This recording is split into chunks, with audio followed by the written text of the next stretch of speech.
देवरिया के Chandrashekhar inter college के प्रांगण देव गांवा पहुंचे केंद्रीय रक्षा मंत्री राजनाथ सिंह का फूल माला से किया भव्य स्वागत।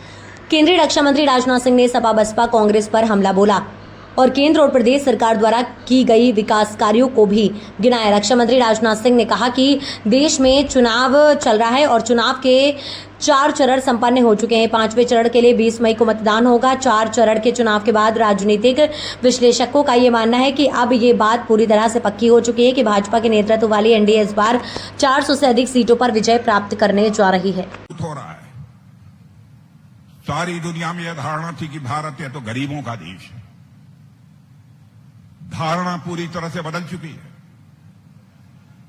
अमेरिका दुनिया का जो सबसे ताकतवर देश माना जाता है, वहां के राजदूत, उनका नाम है मिस्टर गारसेटी,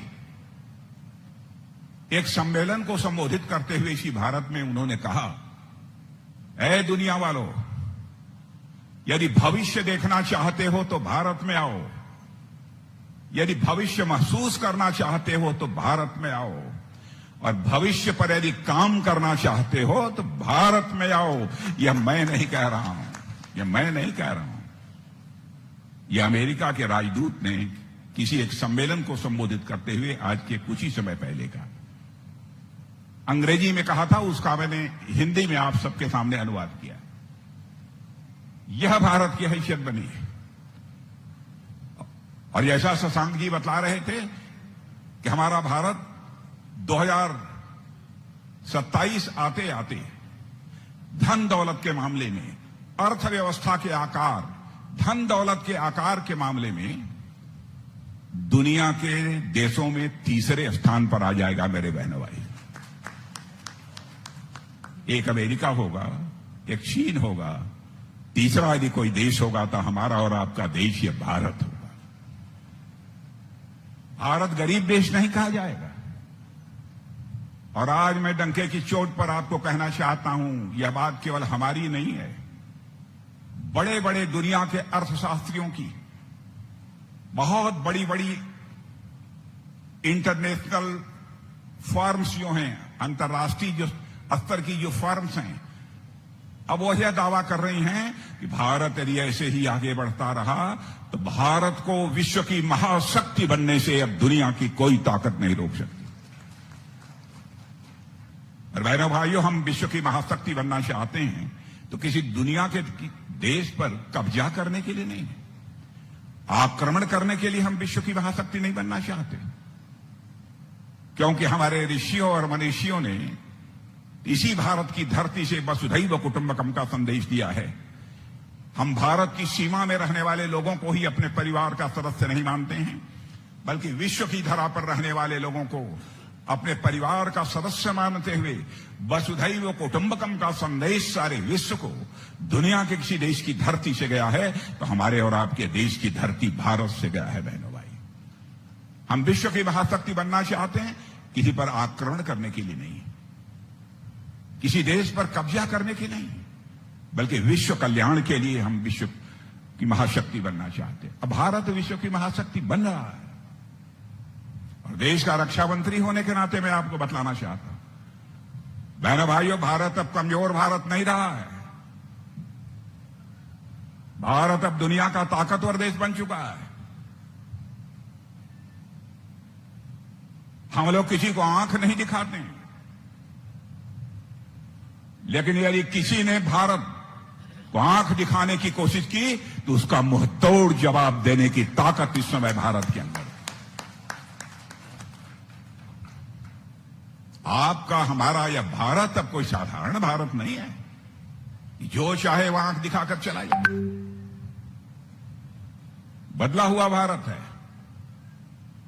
लेकिन हमारे कांग्रेस के दोस्तों को समझ में बात नहीं आती है, समाजवादी पार्टी के दोस्तों को समझ में नहीं आती है। इन्होंने लगभग 52 वर्षों तक, 55 वर्षों तक हुकूमत कांग्रेस ने इस देश में की। क्या किया है इन्होंने? इनके समय यह देश इतना धनवान क्यों नहीं बन पाया? इनके समय में भारत की प्रतिष्ठा सारी दुनिया में क्यों नहीं बढ़ी? अब यह कहते हैं कि हमारी सरकार बना दो, हम आपकी सारी समस्याओं का समाधान कर देंगे। अब तक क्या किया आपने? 52 वर्षों का समय किसी भी राजनीतिक पार्टी के लिए या कोई कम समय नहीं होता। और आज आप फिर से गलत सलत लोगों को आश्वासन दे रहे हैं, जनता के अंदर तरह तरह की गलतफहमियां भी पैदा करने की कोशिश कर रहे हैं और कहते हैं यदि इस देश में भारतीय जनता पार्टी के नेतृत्व की एनडीए को 400 से अधिक सीटें प्राप्त हो गई तो इस देश में तानाशाही आ जाएगी, लोकतंत्र खतरे में पड़ जाएगा। बहनों भाइयों, इमरजेंसी के दौरान जब श्रीमती इंदिरा गांधी भारत की प्रधानमंत्री थी, चुनाव हार गई, लेकिन केवल सत्ता में बने रहने के कारण उन्होंने लोकतंत्र का गला घोंट दिया और आपातकाल की घोषणा कर दी। हम में से बहुत सारे लोगों को 18 महीने तक जेल की हवा खानी पड़ी है। लोकतंत्र का गला तो इन लोगों ने घोटा है। और इतना ही नहीं, चुनी हुई सरकारों को 90 बार धारा 356 के अंतर्गत भंग करने का काम यदि किसी ने किया है तो कांग्रेस ने किया है। और मोदी जी तानाशाह हो जाएंगे। बहनों भाइयों, 10 वर्षों में एक भी चुनी हुई सरकार को हम लोगों ने भंग नहीं किया है। स्वस्थ लोकतांत्रिक परंपरा में जनता जिसको आशीर्वाद देती है वह सरकार चलाए। जनता की आंखों में धूल झोंक कर यह उनका समर्थन हासिल करना चाहते हैं।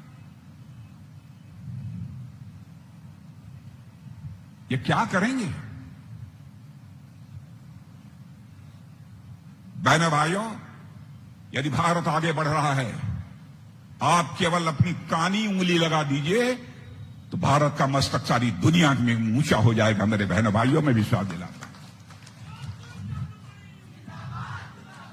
आप मत देखिए सलम मणि जी को, मत देखिए शशांक मणि जी को, मत देखिए सहजानंद को, मत देखिए राजनाथ सिंह को। आपको देखना है तो देश देखिए मेरे बहनों भाइयों। देश का मस्तक कौन ऊंचा कर सकता है?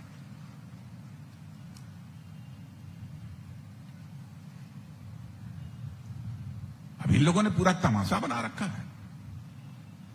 बहनों भाइयों, इमरजेंसी के दौरान हमारी उम्र 25 साल की थी। 18 महीने तक वीपी न्यूज, खबर सिर्फ सच की।